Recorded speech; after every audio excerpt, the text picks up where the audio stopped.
In the autumn of 1995, in a remote part of the Irish countryside, I had always been the loner type since I was a kid.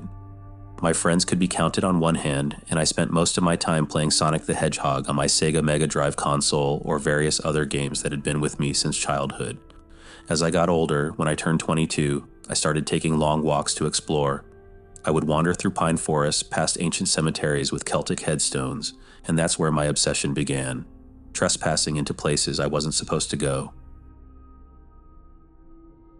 It all started with sneaking into the ruins of an abbey at night. Then, I began to experiment further, exploring long-abandoned sanatoriums and boarding schools. When I could finally drive a car, a beat-up 1988 Ford Fiesta, access to all these places became much easier.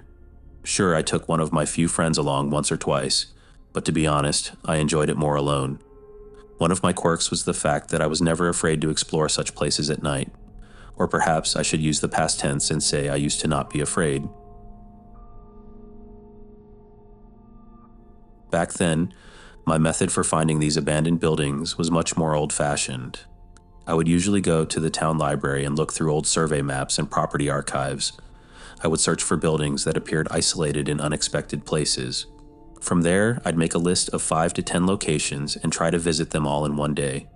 This hobby involved a lot of hiking through the woods, and yes, before you ask, I had a job. I worked part-time at a local pub. So, outside of my university or work hours, this is what I often did.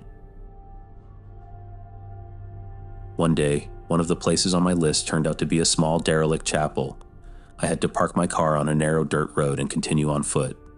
The walk was about 10 minutes long.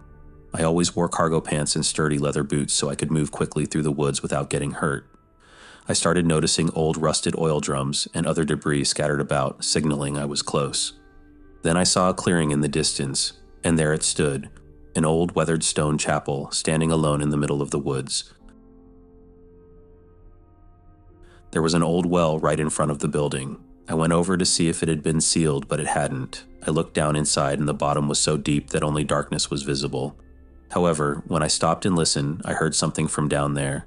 It was a faint tapping sound. It was rhythmic, one tap every 2 seconds. It wasn't the sound of dripping water. The best way I can describe it is the sound of a small stone being tapped against a wall. Curious, I stared down into it for longer than I should have, as if hypnotized. But eventually, I decided to go inside the chapel. I stepped onto the creaking wooden porch, its rotting planks bending slightly under my weight. The large double doors looked shaky. I pushed one of the doors, which produced a loud groan that echoed through the trees. The air inside was thick with dust and the smell of damp wood. The late afternoon sun streamed in through the broken stained glass windows. Some of the pews were overturned, others were missing entirely. The pulpit stood tilted at the front, and behind it, an arched doorway led further into the darkness. I went through my routine, sweeping the interior with my Maglite flashlight and taking a few photos with my Pentax K1000 film camera. There was a haunting beauty in the decay. I walked slowly to the back of the chapel where the arched door was. I stepped through it and found a narrow hallway leading to an old storage room. Cobwebs hung everywhere, and then, at the end of the hall, I saw a staircase leading to a cellar. Jackpot, I thought. Like I said, I didn't let anything scare me back then. There was something about exploring a cellar that thrilled me. But this time, the open door leading into the darkness below made me pause for a moment. I felt a slight chill, but I kept going. I started down the stairs slowly. Each step creaked loudly. I counted 7 steps before my right foot landed on a step that suddenly broke with a deafening crack. Before I could react, the step shattered. I fell and landed on a pile of debris and dirt below. My flashlight flew from my grasp. As I crawled to retrieve it, I heard a voice. It was high-pitched, either a woman's or a child's. It was speaking words, but I couldn't understand them, like someone trying to talk but not knowing how. I stood up and shone the flashlight around. It was just an ordinary cellar until I saw a tunnel in the stone wall. It looked like it had been dug by hand. As I got closer, I realized the voice was coming from there. I took a few steps into the tunnel.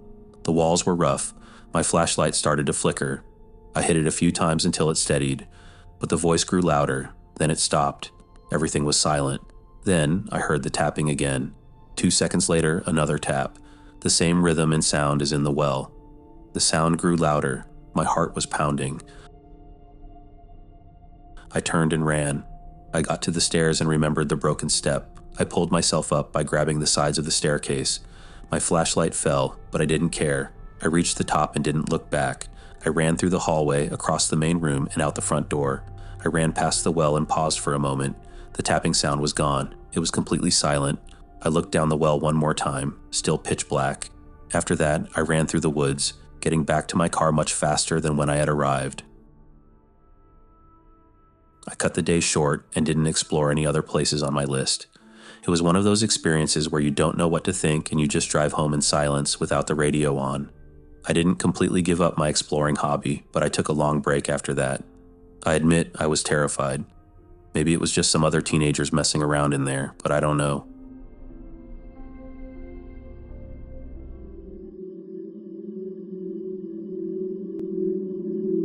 This happened in the summer of 1999, and it still sticks with me.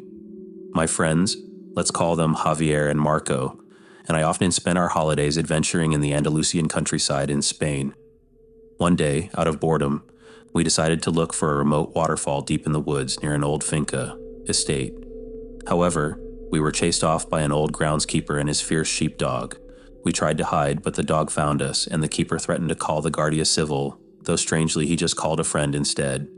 To be honest, we found it pretty funny. So for some reason, we thought it would be a great idea to go back the next day and sneak onto the property to explore.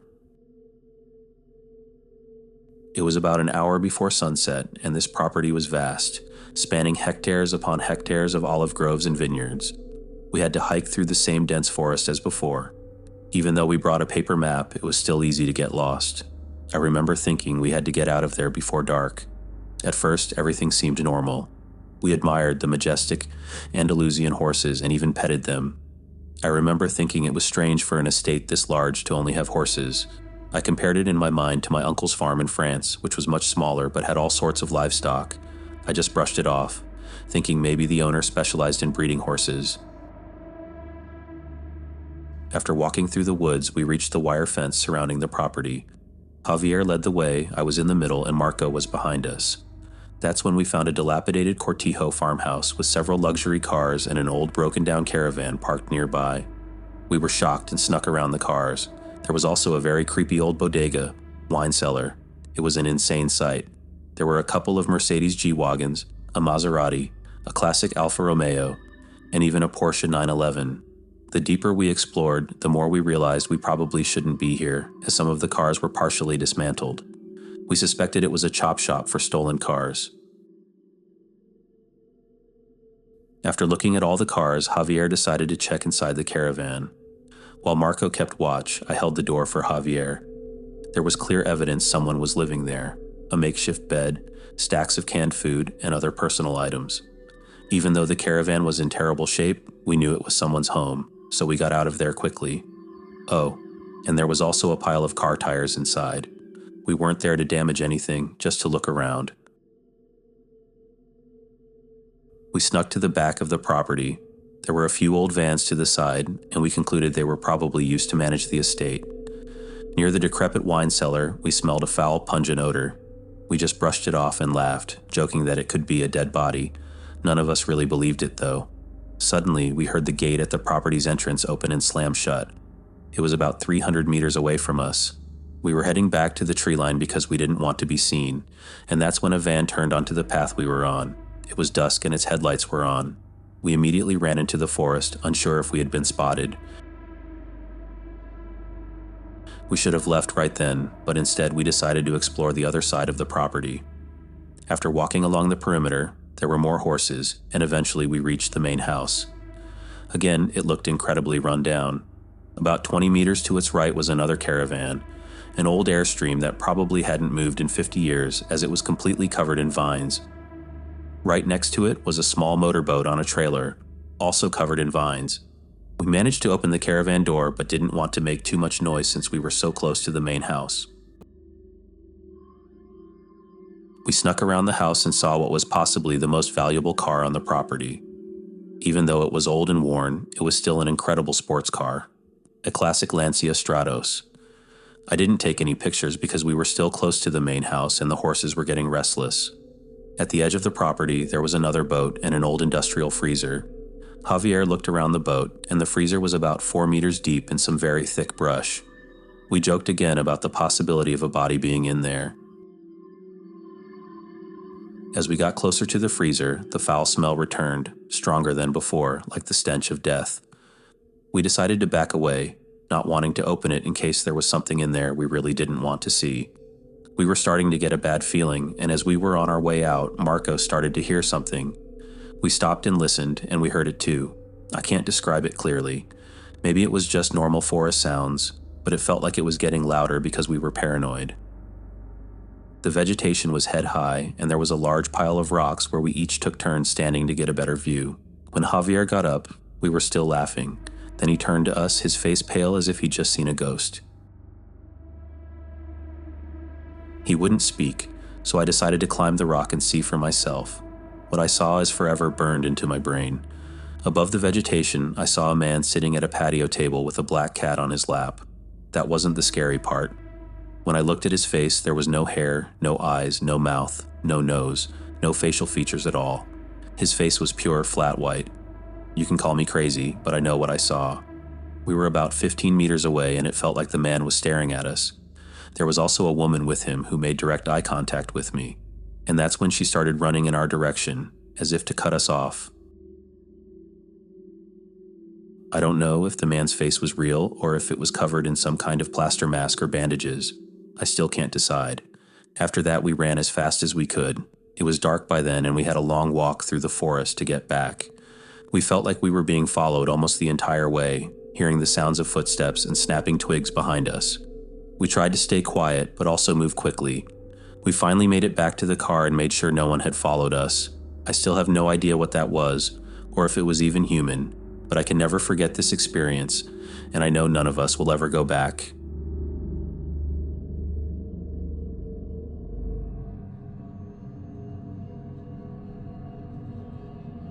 This happened in the Western Australian outback back in 2002, and I will never go back to that quarry again after what I experienced.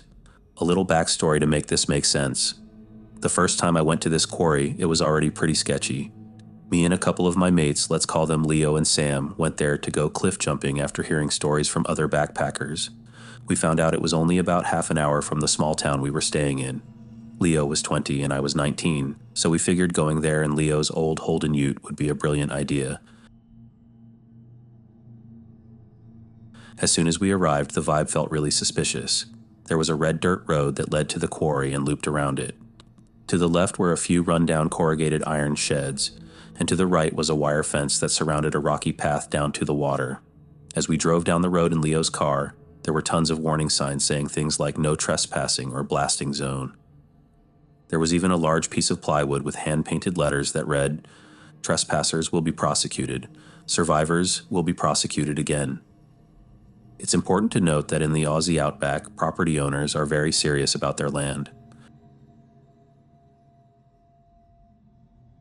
We decided to head back to the start of the road where there was a gravel parking area near an old wool shed that looked like it hadn't been touched in years. Leo parked the car, and we all hesitantly got out to start walking. As we were walking, another ute drove right past us, and the driver just stared at us with a cold expression. It was pretty intimidating, but the fact that he didn't do anything made us think maybe they didn't care that much. We kept walking until we got to the fence, then hopped it to get onto the path. We went to the smallest cliff first and saw a massive goanna swimming in the water, so we decided to walk further down to a bigger cliff, about 12 meters high.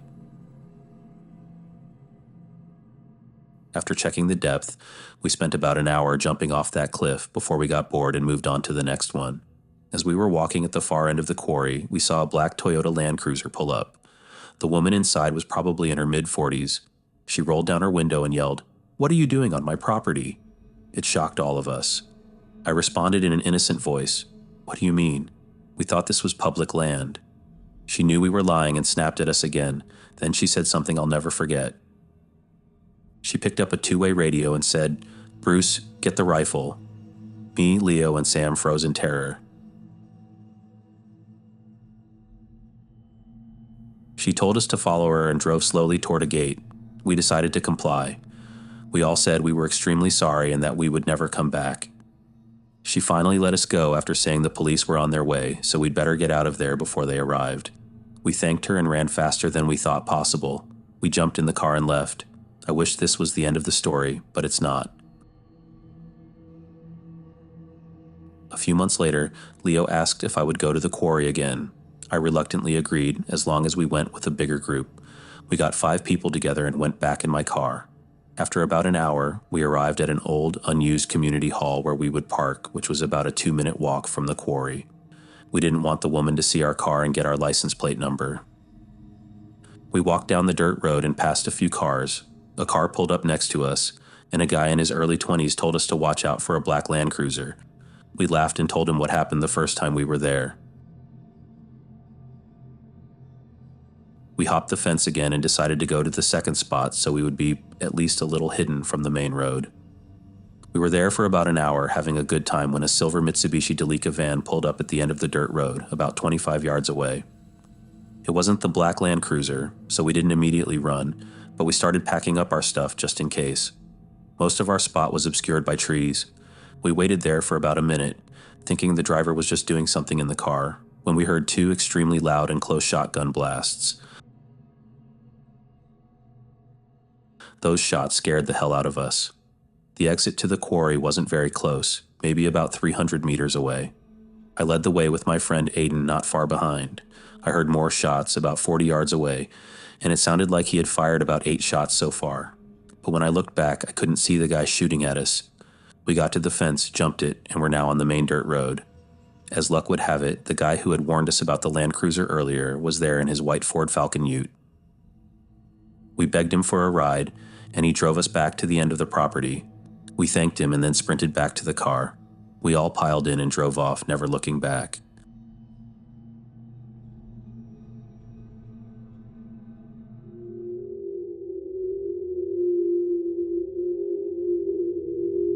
When we were university students back in 2005, my cousin Liam and I were heavily into urban exploration. We had visited old factories, closed down asylums, and derelict farmhouses in the Scottish Highlands that looked like they were one bad storm away from collapsing. We were always careful, checking floors before stepping on them, wearing dust masks, and avoiding places that seemed heavily secured.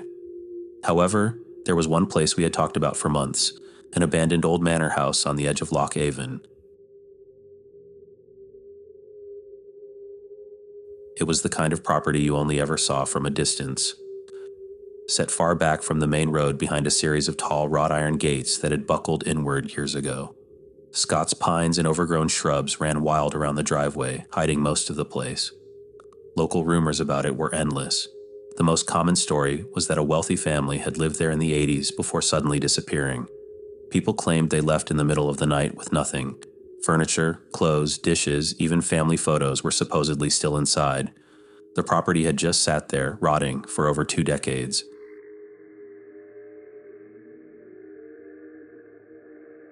On the late autumn afternoon we went. The sky was gray and the air was cold. We parked our old Land Rover at the end of a hiking trail about 1 kilometer from the property and made our way through the woods to stay out of sight. As we got closer, the manor's roofline appeared through the trees. The building was massive, 3 stories with tall windows and a wide veranda wrapping around it, all in various stages of decay. The paint was peeling and parts of the veranda were sagging inward. We circled around to the back, moving slowly. The back door was unlocked, and as we stepped inside, the atmosphere changed.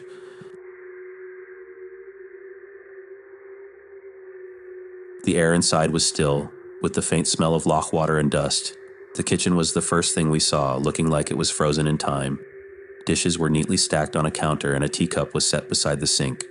A faded wall planter still hung, open to October 1985. We moved slowly through the ground floor. The living room still had furniture covered in old tartan blankets. Family photos were displayed in the hallway. For some reason, seeing these photos gave me the creeps. Some had faded so badly in the sun that the faces were almost ghostly white. It was upstairs where things started to feel strange. The first bedroom had a neatly made bed, but all the dresser drawers were open and empty. The floor of another room was completely covered in stacks of the Scotsman newspaper from 1985, each folded to the classified section. Every circled ad was for private buyers looking for discreet transactions. The master bedroom was the strangest. Its windows had been boarded up from the inside. The wardrobe door was secured with a rusty iron padlock, and the floor in front of it was scratched up. Liam wanted to force it open, but I talked him out of it. He suggested we check the basement before leaving. The basement door was in a narrow hall off the kitchen. When we opened it, a damp, cold, musty air rushed out. Every wooden step creaked as we descended. The basement was large with thick stone walls. In the center of the room, illuminated by our maglite flashlights, were 5 old, mismatched wooden chairs arranged in a perfect circle. Unlike everything else in the house, the chairs were free of dust. They looked like they had been used recently. I was about to whisper something to Liam when we both froze. Somewhere above us, a door shut. The sound was crystal clear, followed by footsteps crossing the floor overhead. We immediately switched off our flashlights and stood in the darkness, barely breathing. The footsteps stopped, then started again, moving toward the hallway above us. My heart was pounding. The footsteps stopped again, this time directly over the basement door. Then the sound of the doorknob rattling sent a chill down my spine. Liam grabbed my arm and pulled me to the far end of the basement where a small ground-level window was broken. It was barely big enough to squeeze through, but we didn't care. I went first, my barber jacket snagging on the glass, before I tumbled out onto the damp ground outside. Liam was right behind me. We ran into the trees, not daring to look back. When I finally glanced over my shoulder, I saw the basement door was wide open and a figure was standing in the doorway. It was too far to see any details, just a tall, still silhouette with its head tilted slightly as if it were watching us. We kept running until we reached the Land Rover. We were both so shaken we barely spoke the whole drive home. That night, I kept replaying it in my head. The chairs, the footsteps, the locked wardrobe, and that terrifying figure in the doorway. A few weeks later, Liam called. He said that after asking about the house's history on an online exploration forum, an old man had replied that someone was often seen there, likely a squatter, but that wouldn't explain the strange, ritualistic-looking circle of chairs in the basement. I'm just glad we got out of there safely.